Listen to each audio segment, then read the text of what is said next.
안녕하세요. 쌀쌀하게 추운 날씨에 어묵 국물 한 잔 생각나는 밤입니다. 새해가 오면 다들 무엇이 제일 먼저 생각나시나요? 저는 가족의 품이 가장 먼저 생각이 난답니다. 지금은 60대 중반을 넘겨 후반을 향해 달려가고 있는 산전수전 다 겪은 할머니지만 아직도 화가 날 일이 남아있다는 사실이 참 믿기가 어렵네요. 이제는 웬만한 감정에 오르락내리락 하지 않는 초월적 상태라고 생각했는데 몇 해 전 저와 남편에게 아주 기가 막힌 일이 있었습니다. 제 입으로 말하기 창피하고 얼굴에 침 뱉는 것 같아서 친구들에게는 말도 못한 일이네요. 어디서든지 제 사연이 퍼져서 이 일을 당사자들이 부끄러워하고 진심으로 반성하길 바라보면서 한자 한자 억눌린 글을 써보겠습니다.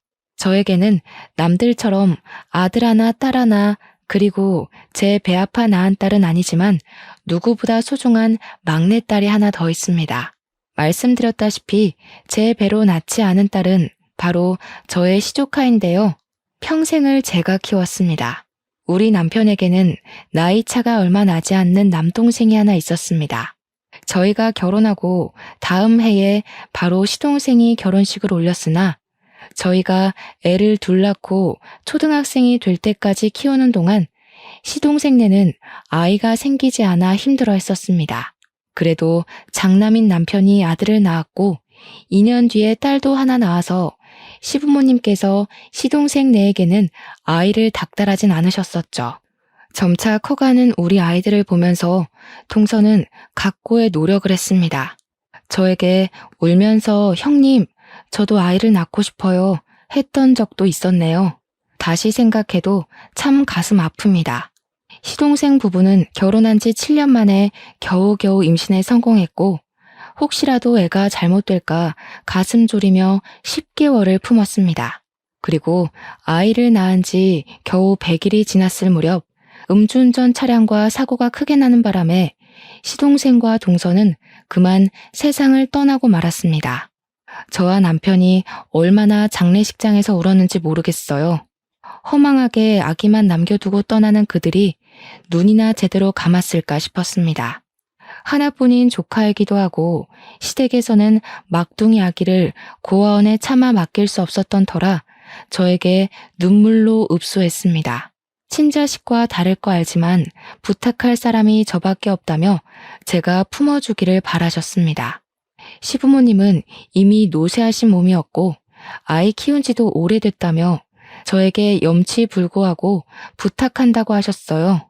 시동생 부부가 얼마나 각고의 노력 끝에 얻은 아이인지 저도 옆에서 지켜보았기에 차마 거절할 수 없었습니다.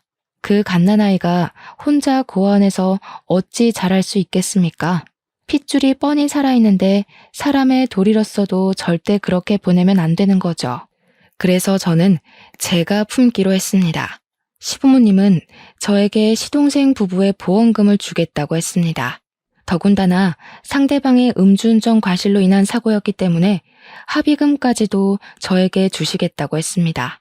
당시에는 음주운전 처벌이 지금처럼 강하지 않았던 시기였기에 애매한 집행유예보다는 합의금이라도 든든하게 챙기는 게 낫다는 이야기까지 있었죠. 이것저것 계산을 해보니 조카의 몫으로 떨어지는 보험금이며 합의금이 어마어마하긴 하더라고요. 물론 돈 때문에 아이를 맡겠다고 한 것은 아니었지만 상황이 조금 그랬습니다. 하필이면 IMF가 지나간 자리에 타격이 컸고 남편의 사업이 몇 년째 매우 힘든 상태였었습니다. 우리 아이들 먹일 반찬을 준비하는 게 여의치 않을 정도로 힘든 살림을 꾸리고 있었기 때문에 저는 더더욱 그 돈이 필요하기도 했어요. 세간 살림 벅찬 와중에 남편도 저에게 은근히 모든 걸 다 받고 아이도 받아주기를 원했고요. 집안에는 빨간 딱지가 덕지덕지 붙어 있는데 그 돈만 있으면 빚도 갚고 남편 공장도 다시 한번 살려볼 수 있겠더라고요. 그 당시에 우리 아들하고 딸이 10살, 8살이었습니다. 처음에는 막내가 갓난아기니까 너무나도 신기해하고 좋아하고 예뻐해주고 그러더라고요. 물론 클 대로 큰 아이들이었기에 막내가 조카라는 걸 인지는 하고 있었지만 앞으로 함께 살 막내 동생이다 하니 잘 받아들여줬어요. 하지만 나이 차이가 워낙 있고 점점 커갈수록 삐걱거림이 심해지기 시작했습니다. 평생 화목할 것 같았던 우리 집에 아이들의 사춘기가 찾아오면서부터 금이 생기기 시작했어요. 아들이 16살, 딸이 14살이 되었을 때 막내의 나이는 고작 7살이었습니다. 그때 우리 애들은 사춘기로 열병을 심하게 앓을 때였고 우리 막내는 아무것도 모르고 아들과 딸에게 들러붙어 놀아달라고 떼를 썼어요. 예민했던 자식들은 막내를 무시하거나 방문을 쾅 닫고 들어가기도 하고 울고불고 떼쓰면서 놀아달라는 막내에게 넌 내 동생 아니야 이런 소리까지 서슴없이 했습니다. 아들은 나쁜 친구들과 어울려 다니며 담배 냄새를 풍겼고 딸은 그 나이에 벌써 화장을 하고 다니며 바깥을 싸돌아다녔어요. 저는 자식들을 엄청 혼냈지만 그때마다 아이들은 자기들의 잘못은 하나도 모르고 뭐 틀린 말 한 것도 아니지 않냐며 저에게 대들었습니다. 남매 둘이 어찌나 똘똘 뭉쳐서 어린 막내를 괴롭히던지 마음으로 품은 자식이라지만 막내도 내 새끼처럼 생각하며 키웠는데 첫째와 둘째가 그러니 너무나도 속상하더라고요. 아무리 혼내봐야 말을 듣지도 않고 제 속만 답답하고 열불이 터지기 일보 직전이었죠.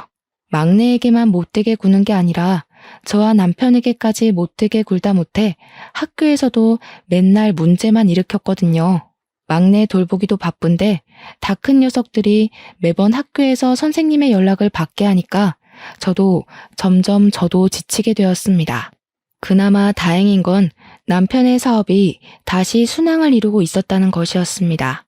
보험금과 합의금으로 받은 돈으로 사업을 다시 일으킬 수 있었습니다. 그 당시 억 단위 돈의 위험은 정말 상당했거든요. 공장이 다시 굴러가기 시작하면서 남편은 중국 쪽에 있던 모든 자본을 동남아로 돌리기 시작했습니다. 그때만 해도 동남아의 인력은 거의 무시당하는 쪽이었는데 우리 남편은 동남아의 인건비가 저렴하다는 걸 일찌감치 깨닫고 사업을 우회한 거죠. 몇 년 뒤 중국 공장의 자본금이 올라가면서 인건비도 오르고 중국 정부에서 외국 그룹이 본인들의 공장을 점령한 걸 막은 적이 있었습니다. 다들 휘청하고 동남아 쪽으로 그제야 눈을 돌릴 때 이미 남편의 공장은 튼튼하게 자리를 잡은 다음이었습니다. 그러다 보니 대기업 하청도 받게 되고 점점 부가 쌓여가기 시작했어요. 저희는 제일 먼저 이사를 했습니다. 아이들이 크기도 했고 둘째 딸과 막내가 같은 방을 쓰는 게 불편해 보였거든요. 각자에게 방을 줄 수 있는 큰 평수의 방이 필요하다고 생각해서 남편과 상의 끝에 꽤 학군이 좋은 동네로 큰 평수의 집을 찾아 이사를 하게 되었습니다. 남편과 저는 그런 부를 쌓을 수 있었던 것이 모두 막내의 덕분이라고 생각하면서 살았습니다. 우리 자식으로 호적까지 전부 정리를 해둔 상태였고 우리가 키운 거나 마찬가지였지만 그래도 친부모의 존재는 또 다른 거잖아요. 언젠가 때가 되면 우리 자식이 아니라는 말을 상처받지 않게 잘 돌려서 이야기를 해줄 생각이었어요.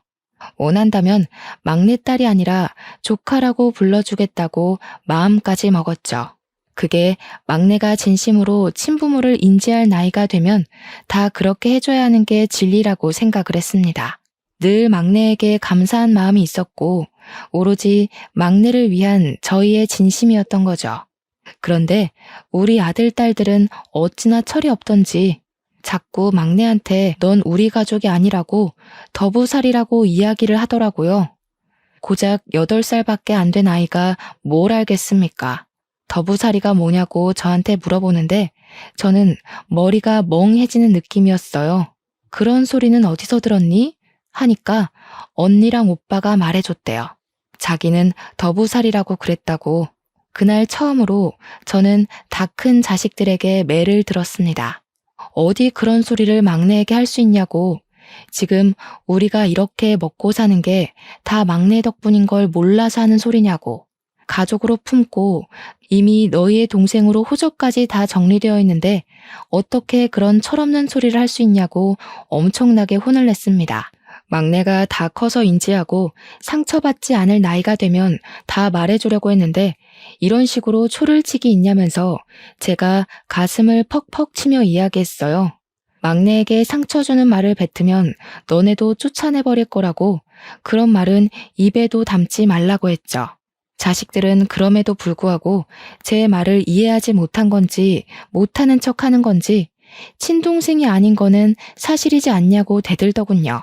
무려 고등학생, 중학생이나 된 것들이 고작 초등학교 1학년 아기한테 그런 소리를 뱉다니. 철이 없어도 너무 없는 것 아니겠습니까? 제발 입 다물고 중간만 해라. 더 많은 걸 바라지도 않는다고 했죠. 그렇게 어영부영 시간이 흐르고 흘러 첫째 아들은 대학 입시에 2번이나 실패를 하고 삼수는 못하겠다면서 21살이 되자마자 군대에 가버렸습니다. 19살이던 딸은 학교를 하도 안 나가는 바람에 진도도 못 쫓아가겠고 공부하는 인연이 없는 것 같다며 다른 걸 찾아보고 싶다고 했어요. 저는 딸의 미래를 위해 응원을 해주려고 했는데 이 계집애가 글쎄 다짜고짜 학교에 자퇴서를 내고 온 겁니다. 제 도장이랑 남편 도장까지 훔쳐서 자퇴서를 제출하고는 미용을 하고 싶다며 미용실에 취직을 했어요. 미용실도 미용실 나름이지 고등학교 중퇴자를 데려다가 제대로 월급이나 주겠습니까? 최저시급이라는 것도 없이 한 달에 돈 몇 푼 만지면서 하루 종일 샴푸하고 머리카락 쓸고 담고 있더라고요. 미용도 제대로 배울 마음이 없는 것 같았습니다. 하는 꼬락서니를 보면 알 수 있잖아요. 애가 정말 열정이 있어서 하는 건지 아니면 임시 방편으로 그냥 취직을 한 건지. 제가 미용 학원을 보내주겠다 했더니 배우는 걸 꼭 해야겠냐면서 설렁설렁 미용실로 출근을 하더라고요. 월급 받으면 그 돈으로 술 처먹고 클럽 가고 하면서 돈 다 날리고요. 12살이던 막내는 정말 제 배로 낳은 자식들과 다르게 자기 방 정리도 잘하고 알아서 학교도 잘 다니고 공부도 잘하는 그런 아이가 되었어요. 시동생 부부의 심성이 참 곱고 착했는데 그래서 그런지 막내가 딱 그런 성격으로 자라주었습니다. 하늘에 있는 시동생 부부에게 얼마나 고마웠는지 몰라요. 솔직히 그 부분을 많이 걱정했거든요. 아이가 엇나가거나 하면 제가 무슨 자격으로 이 아이에게 잔소리를 하고 훈육을 할 수 있을까 하는 그런 생각이요. 막내가 생각했을 때 자신의 처지가 불운하다고 느끼면 어떡하지? 혹은 친부모도 아니면서 왜 간섭이야 하고 생각할까 두려웠죠. 하지만 그런 제 예상은 완전히 빗나갔죠. 제 아이들보다 더 의젓하고 철이 든 너무나도 이상적인 방향으로 막내는 자라주었습니다. 개차반 같은 첫째와 둘째 밑에서 어떻게 저런 성격의 아이로 자랐나 싶고 이게 다 하늘에 있는 시동생 부부의 은혜가 아닌가 싶었어요. 우리 첫째 아들은 군대 갔다 와서 무슨 자격증 시험을 보겠다면서 학원을 가야 한다, 인터넷 강의를 들어야 한다, 교재를 사야 한다 하더니 그 돈 가지고 술이나 처먹더라고요. 허구한 날 술에 절어서 들어와서는 다음날 속 뒤집어졌다고 남편도 안 찾는 콩나물국을 찾고 앉아있고 하루는 학원비가 모자라대서 돈을 주니 그걸로 게임 머니를 샀더라고요. 휴대폰 소액 결제는 항상 가득 채워서 게임 머니 결제를 하고 정말 제 속이 터져나가는 줄 알았습니다. 22살 먹은 우리 딸은 미용실도 결국 때려치우고 편의점에서 아르바이트를 한다는데 버는 돈은 다 어디 갔는지 맨날 돈 없다고 징징거리고 저한테 용돈 받아가 남편한테 용돈 받아가 정말 자식들이라는 게 하나같이 어쩜 저럴 수 있을까요? 제가 전생에 어떤 업보를 지고 태어났길래 저런 자식들을 키워야 하는지 천불이 나는 것 같았습니다. 하지만 저의 유일한 희망은 바로 막내였어요. 중학생이 된 우리 막내가 첫 중간고사를 봤는데 무려 전교에서 7등이라는 등수를 하고 온 거예요. 행운의 7, 숫자도 너무 좋지 않나요? 학원도 한번 다닌 적 없었던 우리 막내가 교과서만 보고 공부를 했다는데 성적이 너무 좋은 거죠. 남편과 저는 막내의 성적표를 받고는 우리 집안에도 드디어 영재가 나온 게 틀림없다면서 엄청나게 좋아했어요. 막내는 그런 걸 무척 부끄러워했지만 그래도 내심 칭찬받는 게 좋은지 앞으로 더 열심히 해서 전교 1등을 하겠다고 했어요. 저는 정말 우리 막내가 너무나도 자랑스러워서 견딜 수가 없었습니다. 바로 막내와 남편과 머리를 맞대고 상의해서 종합학원을 보내주기로 했어요. 우리가 시동생 부부를 대신해서 서포트를 해줘야 한다고 생각했기에 학군이 좋은 동네라는 장점을 살려서 학원을 열심히 알아보고 제일 좋다는 학원으로 보내주었습니다. 그래서 우리 막내는 종합학원을 다니기 시작했어요. 돈 쓰는 보람이 있게도 우리 막내는 공부를 정말 쉬지 않고 했습니다. 오죽하면 제가 걱정이 되어서 막내 보고 쉬엄쉬엄 공부하라고 벌써부터 지치게 되면 고등학교 3학년까지 힘들 수 있다고 말릴 정도였습니다. 학교를 마치고 학원에 가면 오후 시간인데 거기서 또 밤 10시까지 공부를 하고 집에 돌아와서 씻고 11시부터 또 공부를 하는 거예요. 제발 밤에는 잠을 자라고 화를 내도 공부가 너무 재밌어서 자꾸 책을 보고 싶다지 뭡니까? 그게 또 제 아들, 딸이랑 너무 비교가 되는 거예요. 고작 중학생인 막내는 저렇게 본인 미래를 위해 열심히 하는데 성인이 된 아들, 딸은 게임에 술에 빠져서 정신 못 차리고 있었으니까요.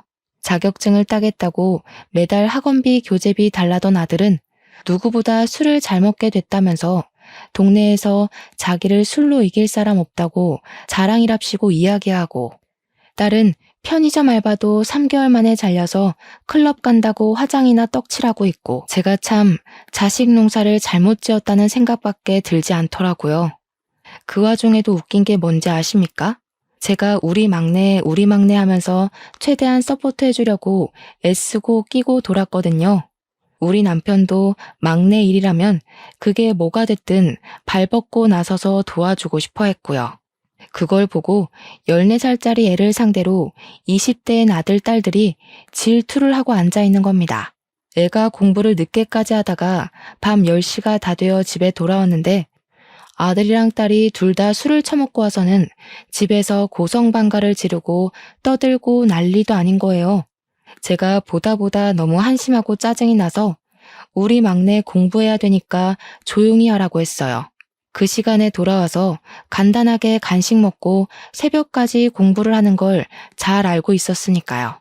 그랬더니 자식놈들이라는 게 짜증 좀 냈다고 둘 다 눈에 불을 켜고 엄마 하고 냅다 소리를 지르는 게 아니겠어요? 할 말 있으면 해봐라. 너네 공부할 때도 공부도 못하면서 신경질 부릴 때 누가 건드린 적 있냐고 조용히 하라 했죠. 그러니까 아들이 엄마, 진짜 자식들이 누군데 너무한다 이러는 게 아니겠어요? 우리 막내도 엄마 하고 부르는 소리에 놀라서 나오고 남편도 방문 열고 쳐다보고 있었는데 아들이랑 딸이 술에 취해서 할 말 못할 말 구별 못하고 막 뱉는 겁니다. 우리가 친자식이지 누가 보면 막내가 친자식인 줄 알겠어. 주워온 게 누군데 우리한테 그래? 이러면서 막내는 우리 가족이라고 하긴 애매하지 하면서 둘이 난리가 난 거예요. 제가 너무 당황해서 조용히 하라고 소리를 막 질렀죠. 그랬더니 아들이 피식피식 웃으면서 놀래서 눈 동그래진 막내한테 맞잖아. 아무리 싸고 돌아도 엄마 배로 낳은 자식 아니잖아. 이러는 거죠. 막내한테 대놓고 딸은 우리 엄마 아빠한테 평생 감사하고 살라고 고아원 갈 뻔한 거 걷어준 거야. 알아서 잘하라고 하는 거예요. 저는 정말 하늘이 무너지는 기분이었습니다. 우리 막내가 먼저 물어보거나 혹은 막내가 모든 걸 다 이해할 수 있는 시기가 되면 이야기해 주려고 했던 건데 이제 막 사춘기가 올 아이한테 그런 소리를 하니까 제 가슴이 다 쓰라린 기분이었어요. 근데 그때 가만히 듣고 있던 남편이 고개 숙이고 아무 말 못하고 옴짝달짝 못하는 막내가 가슴 아팠는지 애들에게 큰 소리를 냈습니다. 너네 지금 뭣들 하는 거야? 하면서 남편이 일부러 쿵쾅거리면서 나오니까 그래도 지 아비는 무서워하는 애들이 우물쭈물 하더라고요. 다 큰 자식들이 저렇게 생각이 없어서 되겠어? 너네가 아주 등 따뜻하고 배부르고 부족함 없이 사니까 그딴 소리를 하지. 너네 아주 꼴도 보기 싫다. 당장 나가서 너희들끼리 살아봐. 남편이 강경하게 나오니까 애들도 꿀먹은 벙어리 되고 막내만 어쩔 줄 몰라 하는데 제가 막내 옆으로 가서 손을 꼭 잡아주었어요. 제가 막내 편을 들듯이 행동하니까 딸이 또 선을 넘더라고요. 어떻게 친자식을 내쫓을 생각을 할 수 있냐면서 저랑 남편이 늙으면 누가 돌볼 것 같냐고 검은 머리 짐승은 키우는 거 아니라잖아 하면서 이야기하는데 도대체 편의점 알바 3개월도 못 채우고 잘린 주제에 누가 누구를 돌본다는 말입니까? 제가 진짜 어이가 없어서 헛웃음을 픽 하고 흘렸어요. 제 딸이지만 정말 말도 얄밉게 하고 우리 막내 가슴을 후벼 파지 못해서 안달난 사람처럼 굴더라고요. 그러더니 아들이 그러더라고요. 막내를 가리키면서 어차피 막내는 친자식 아니라서 유산 상속도 못 받는 거 아니냐고요. 상속도 못 받을 건데 제가 잘 된다고 저랑 남편을 책임지고 살겠냐고 친자식부터 챙기라고 그 말하는데 남편 얼굴이 정말 새빨갛게 달아올랐어요. 화가 머리 끝까지 났다는 표식이었습니다. 그래, 너네 이제 성인이니까 너네도 스스로 벌어서 스스로 살아라. 언제까지 우리가 너네 책임지고 데리고 살 수는 없지 않겠냐. 우리 집이 지금까지 먹고 살 수 있었던 기반이 되어준 것도 다 막내 덕분이다. 내가 할머니한테 다 들었어. 돈 때문에 막내 맡은 거라며. 제가 막내가 오해할까 싶어서 바로 아니라고 정정을 했어요. 돈 때문에 막내를 맡는다는 게 말이 되냐? 애 하나 키우는 게 고작 돈이면 다 되는 줄 아냐고. 얘가 얼마나 귀한 딸인 줄 아냐고 했어요. 그러니 딸이 자기는 귀한 딸이 아니라서 아무것도 안 해주냐고 하는데 도대체 제가 뭘 안 해줬다는 건지 어이가 없더라고요. 그래서 딸한테 그랬죠. 너 하고 싶다는 거 한 번도 안 시켜준 거 없다. 미용실에서 일할 때도 미용학원 다니라고 몇 번을 이야기하지 않았냐고. 그랬더니 미용은 자기가 하고 싶었던 게 아니래요. 저는 막내를 끌어안고 이야기했습니다. 시동생 부부가 얼마나 귀하게 얻은 딸인데 우리가 내칠 수 있냐고. 우리 핏줄인데 고아원에 버리는 게 말이 되냐고. 그 말을 하는데 제 눈에 정말 눈물이 차오르더라고요. 물론 막내 덕분에 시동생의 보험금 덕에 우리 집 공장이 일어선 건 부정하지 않겠다고 하지만 보이는 게 전부가 아니라고 했습니다. 막내는 모든 걸 한꺼번에 알게 된 충격에 울고 있었어요. 닭똥 같은 눈물이 뚝뚝 떨어지는데 정말 제 가슴이 찢겨나가는 기분이었습니다. 그걸 보는 남편도 똑같은 마음이었는지 자식들에게 정말 엄청나게 화를 냈습니다. 도대체 너희들이 여태 살면서 뭐 하나 똑바로 해본 게 있냐면서 아무것도 해낸 게 없는 주제에 뚫린 입이라고 짓거리면 단줄하냐고. 제가 하고 싶은 이야기들을 쏙쏙 골라서 하고 있더라고요. 그러더니 남편이 큰 결심을 내리고야 말았습니다. 너네 당장 짐 싸서 나갈 준비하라면서 고시원에서 살든 달방을 얻든 너네 힘으로 알아서 살아보라고 했어요. 그 나이 먹도록 대학도 못 가 공부를 하는 것도 아니야. 취업도 안 해. 언제까지 그렇게 할 줄 아는 거 없이 살 거냐고 바보 천치라고 했죠. 그러니 큰아들이 자기는 공장 물려받으면 되지 않냐고 하고 딸은 엄마 아빠가 유산 남겨줄 건데 뭐가 문제니요? 저와 남편은 정말 머리를 얻어맞은 듯한 충격이 들었습니다. 아무리 화려한 학창 시절을 보냈다고 해도 저렇게 당당하게 유산 타령을 할 거라고는 생각도 못했어요. 아직 50대 초반인 부모한테 유산을 운운하다니요. 저희한테 돈을 맡겨놓은 것도 아니고 뭐 하나 자리를 잡은 것도 아니면서요. 남편이 꼴도 보기 싫다고 나가라고 하고 막내는 저에게 방에 들어가 보겠다고 하고는 방으로 들어가더라고요.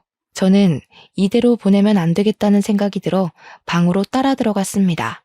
막내에게 진심을 다해 이야기를 했어요. 한꺼번에 많은 이야기를 들어서 충격을 받았을 거 안다고. 나중에 전부 다 이해할 수 있는 나이가 되면 이야기해 주려고 했다고. 이렇게 친부모의 존재를 알려주게 되어서 미안하다고.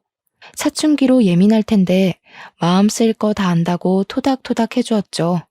그랬더니 막내가 자기가 저와 남편의 친자식이 아닌 건 이미 알고 있었대요.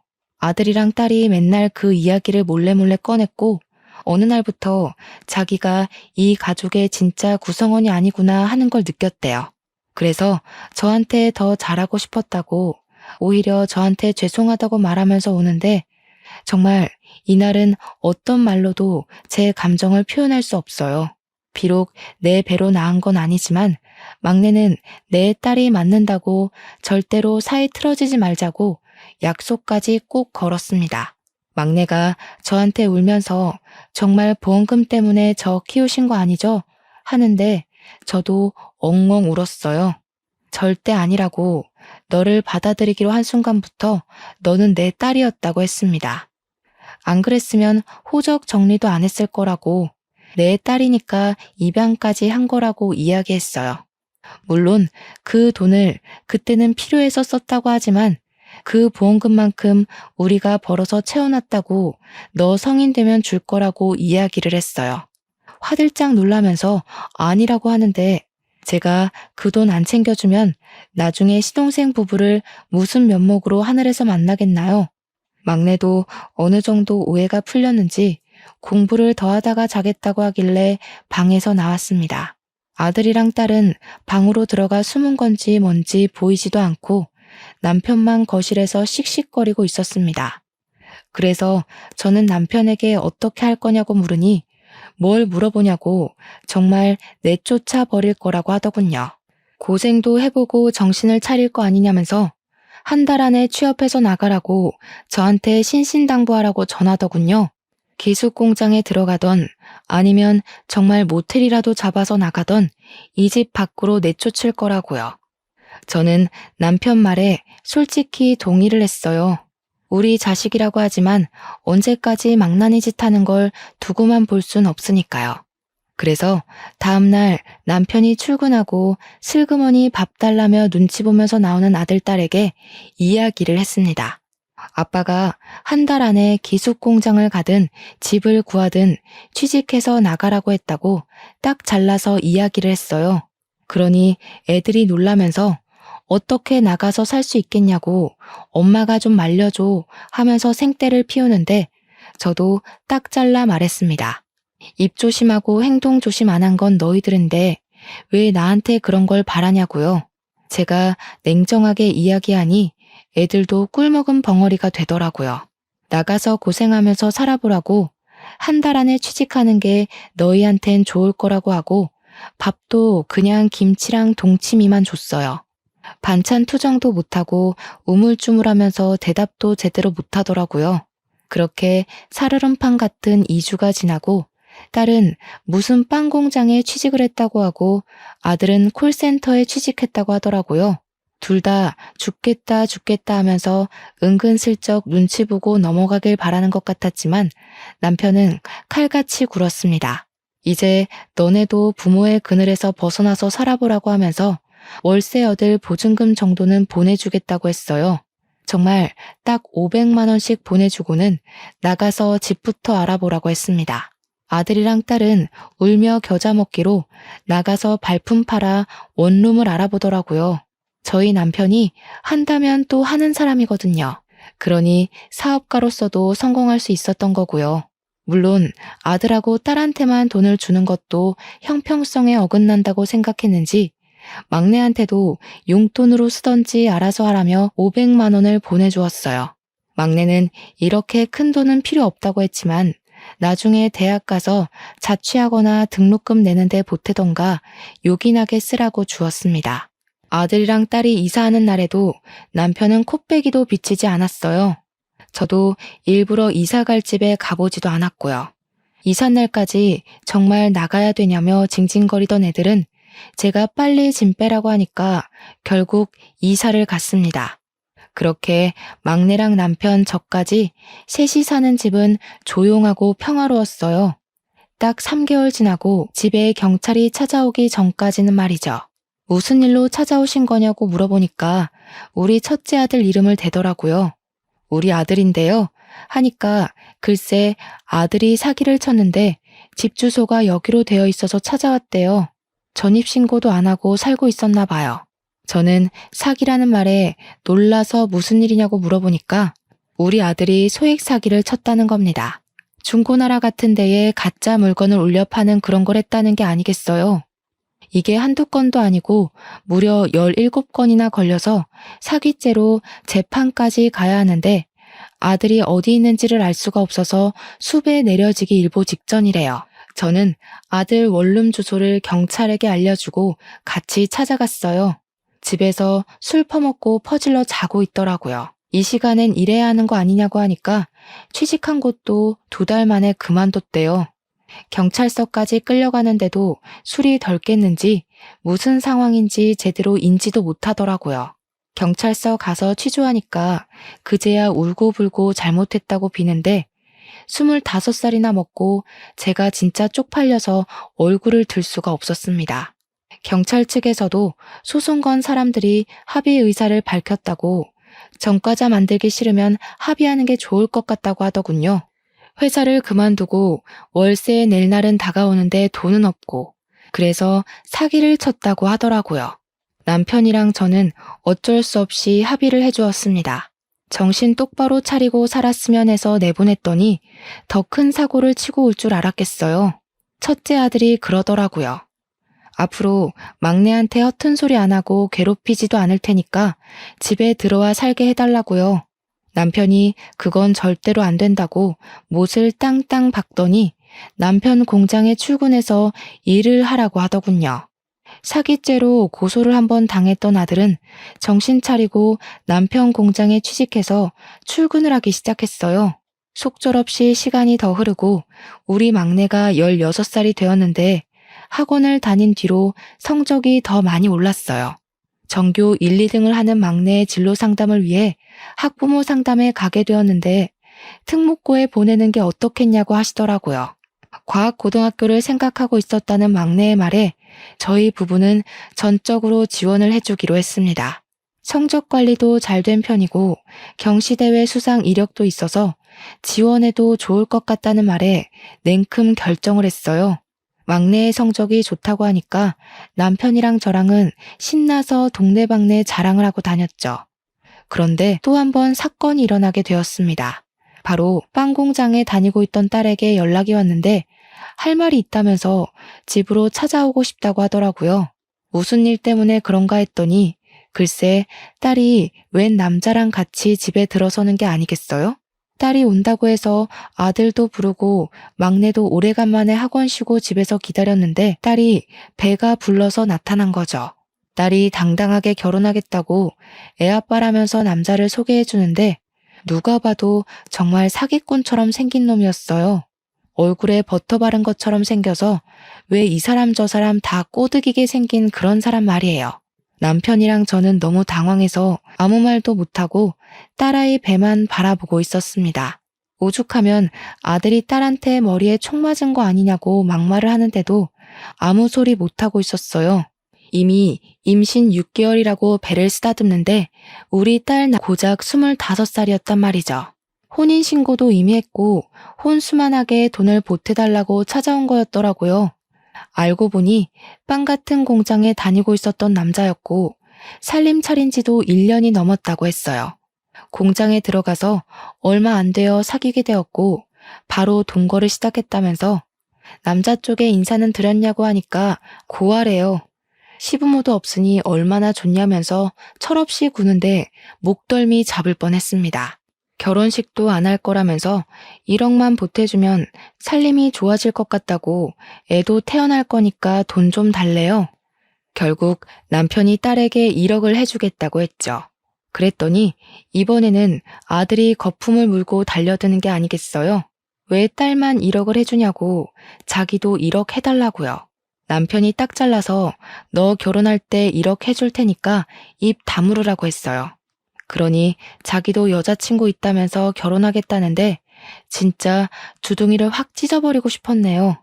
시간이 더 지나고 딸은 출산을 했고 막내의 입시 준비는 점점 끝을 향해 달려가고 있었습니다. 당연하게도 우리 막내는 과학고등학교에 당당하게 합격을 했어요. 집 근처에 있는 학교라서 기숙사에 들어갈 필요도 없었고 정말 너무 행복했습니다. 저는 딸의 몸조리를 도와주면서 지냈고 시간이 흘러 막내는 3년간 좋은 성적을 유지해 국내에 있는 제일 좋은 대학에 떡하니 수시 합격을 했어요. 우리 막내가 대학생이 되었을 때 아들도 결혼을 했고 약속했던 대로 1억을 지원해 주었습니다. 그렇게 별탈 없이 몇 년이 더 흐르고 아들도 애를 하나 낳았고 딸은 이후에 하나 더 낳아서 둘을 키우며 살고 있었습니다. 막내는 대학 졸업반이 되었고요. 그때 저희 시모가 노화로 돌아가시게 되었어요. 병도 없이 무탈하게 눈을 감으셔서 남편과 저는 호상이라고 생각했죠. 당연히 자식들 모두 빈소를 지키고 있었는데 둘째 날 저녁에 막내가 저한테 슬쩍 오더니 할 말이 있다는 겁니다. 뭐냐고 물어보니 아들이랑 딸이 부조금 넣는 함에 손을 넣어서 돈 봉투를 빼는 걸 봤대요. 에이 설마 하면서도 제 자식들이 그동안 해온 게 있으니까 제가 차마 믿지를 못하겠더라고요. 그래서 그날 밤에 남편이랑 같이 돈 봉투랑 방명록을 확인하기 시작했어요. 정말 말도 안 되게도 돈이 비더라고요. 한두 푼도 아니고 꽤 많은 봉투가 사라진 겁니다. 아들, 딸 불러다가 추궁했더니 막내가 진짜 도움이 안 된다면서 그걸 그 사이에 가서 일렀냐고 성질을 팍 부리는데 기가 막혔습니다. 아들이 당당하게 우리가 돈이 좀 없어서 썼어요. 어차피 할머니 죽은 마당에 이거 다 우리 거잖아 하는데 남편이 아들 뺨을 짝소리 나게 때렸습니다. 네가 사람이냐면서 소리를 치는데 아들은 자기가 맞은 것만 억울해하고 뭐가 잘못된 건지를 모르더라고요. 꼴도 보기 싫으니까 꺼지라고 하니까 아들이랑 딸이랑 주섬주섬 짐 챙겨서 나가더라고요. 결국 막내만 저희 부부와 같이 시모에 가시는 길 끝까지 함께 지켜보았습니다. 발인 때도 이 핑계 저 핑계 대면서 아들이랑 딸은 나타나지 않았어요. 남편은 참 많은 생각이 드는 것 같아 보였지만 저는 아무 말도 보태지 않았습니다. 자기들도 부끄러우니까 차마 못 나타난 거겠지 하면서도 어쩜 네 배로 낳은 자식들이 저 모양일까 싶었죠. 남편도 저한테 우리 그냥 아들이랑 딸 없는 셈 치고 살자고 하는데 저는 그냥 끄덕였어요. 아들은 남편 공장에서 일하고 있었지만 생산 라인 쪽이라 남편이랑 크게 부딪힐 일 없는 쪽이었거든요. 사위도 결국 빵 공장에서 돈벌이가 안 된다며 남편 공장에서 일을 하곤 있었지만 남편은 신경 안 쓰겠다고 했어요. 애들이 커가는데 월급이 너무 적다며 남편 공장으로 취직을 한 거였어요. 그런데 이따위로 굴면 나중에는 결국 공장까지 넘볼 것 같은 겁니다. 그래서 남편과 저는 미리 약속을 했어요. 나중에 우리가 늙어서 공장을 돌보지 못할 때가 오면 전문 경영인을 두자고요. 아들과 사위도 믿음이 가질 않더라고요. 공장에 상주하는 직원이 몇인데 그 치들에게 공장을 맡기겠습니까? 시간이 흐르고 흘러 저희 나이가 65살이 되었습니다. 그때쯤 우리 막내가 박박 우겨서 남편과 저는 머리부터 발끝까지 건강검진을 받기로 했어요. 나이가 들면 어딘가 고장나기 마련이라고 더 늦어서 하면 큰 병으로 갈 수 있으니 지금 빨리 하자고 난리를 쳐서 검사를 받았는데 글쎄 우리 남편 머리에 혹이 하나 있다고 하는 겁니다. 머리뼈 가운데에 있는데 위치가 좋지 않아서 조직 검사를 해보는 게 좋겠다고 했어요. 우리 부부는 너무 놀라서 말이 나오지가 않았죠. 뇌암일 수도 있다고 하는데 누가 겁을 먹지 않을 수 있겠습니까? 그래서 일단 조직 검사 결과가 나와봐야 알 수 있지만 수술 방법도 알아보고 했어요. 위치도 크기도 별로 좋진 않지만 악성이 아닐 경우에는 약만 먹어도 크기가 줄어들 거라고 했습니다. 막내가 결과가 어떠냐고 물어보길래 아들, 딸, 며느리, 사위, 손주들까지 싹 불러서 밥이나 함께 하자고 오늘 뗐습니다. 북적북적하게 모인 자리에서 넌지시 이야기를 꺼냈어요. 결과가 정확하게 나오지 않았다는 말은 생략하고 머리에 암 같은 게 보인단다 하고 운을 뗐더니 아들이 놀래더군요. 근데 하는 말이 가관이었습니다. 그러면 공장은 이제 내가 물려받는 건가? 저와 남편은 아들을 바라보고 아무 말도 못하고 있었죠. 뇌암일 수도 있다는 부모 앞에서 공장 타령을 할 때입니까? 그런데 진짜 기가 막힌 일은 딸과 아들이 싸우기 시작하면서부터였습니다. 공장을 왜 오빠가 물려받아? 오빠는 생산 라인 쪽이고 우리 남편이 사무직인데 당연히 더 똑똑한 일을 하는 우리 남편이 물려받아야 공장이 돌아가지 않겠어? 저는 이게 다 무슨 소린가 싶어서 아들이랑 딸한테 제대로 이야기를 해주려고 했는데 남편이 제 손을 딱 잡고 말리더군요. 무슨 말을 하는지 일단 드러나 보자고 하는데 진짜 황당했습니다. 형님보다야 제가 운영은 더 잘하지 않겠습니까? 제가 사업 수완도 좋고요. 어머? 우리 남편이 장남인데 당연히 남편이 받아야죠. 어디 위아래도 없이 따지고 들어? 딸은 출가 외인인 거 몰라? 당연히 내가 맡아서 해야지. 아버지, 제가 공장 받으면 아버지 병원비 정도는 제가 책임질게요. 그래, 그럼 오빠가 공장 받는다고 치고 나는 뭐 줄 건데? 우리 이러지 말고 이참에 유산 정리부터 똑바로 하는 게 어때요?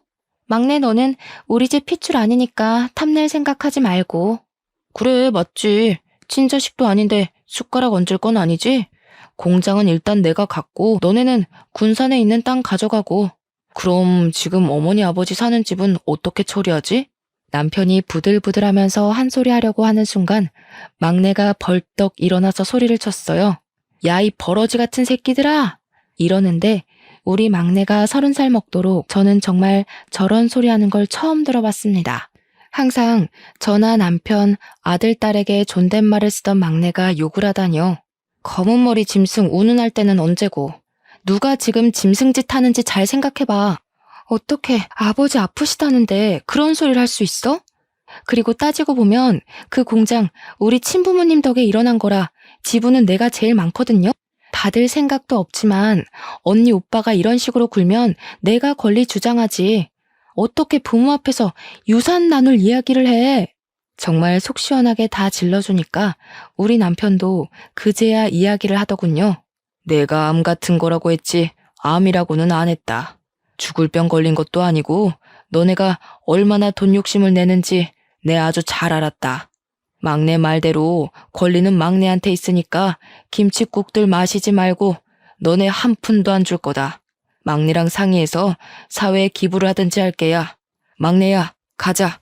아들, 딸, 사위, 며느리 할 거 없이 당황해서 하는데 막내가 짐 챙겨서 일어나자고 하더군요. 나가는 뒤통수에 대고 변명을 막 늘어놓는 애들 무시하고 막내랑 집으로 왔습니다. 못 볼 꼴 보여서 미안하다 하니 막내가 아니라고 암 아니라서 다행이라고 하더군요. 저희는 막내와 상의해서 공장을 정리하고 전문 경영인을 두기로 했어요. 원래 병이라는 게 다 스트레스로 인해 생기는 거니까요. 아들, 딸이 모르고 있지만 남편과 제 명의의 상가 건물이 2채가 있었는데 그걸 막내에게 증여하기로 했습니다. 우리 노후 자금 제외하고는 막내의 연구실이랑 부모 없이 힘들게 지내는 아픈 환우들을 위한 사업체에 기부하기로 했어요. 우리가 모든 걸 정리한 걸 알고는 몇 개월 뒤에 아들이랑 딸이 찾아와서 화도 내고 울고 불고 빌고 난리를 쳤지만 저희는 내쳤습니다. 공장에 새 경영인이 들어오고 일부 감사를 진행하면서 아들이랑 사위가 그동안 뒷돈 해먹은 게 다 걸려서 고발당하고 쫓겨났더라고요. 그 후로 3년이 지난 지금까지도 도와달라고 찾아오고 막내를 통해 연락이 오는 듯하지만 저희는 안 보고 살고 있습니다. 막내도 좋은 사람 만나서 결혼을 했고 약속대로 결혼 자금과 시동생 부부가 남겨주었던 보험금도 돌려주었습니다. 지금은 막내만 보고 살고 있습니다. 내 배로 낳은 자식은 아니지만 마음으로 키운 자식이 친자식보다 더 낫더라고요. 저희를 위해 마음을 써주는 우리 고운 막내가 앞으로도 오래오래 행복하게 살았으면 좋겠습니다.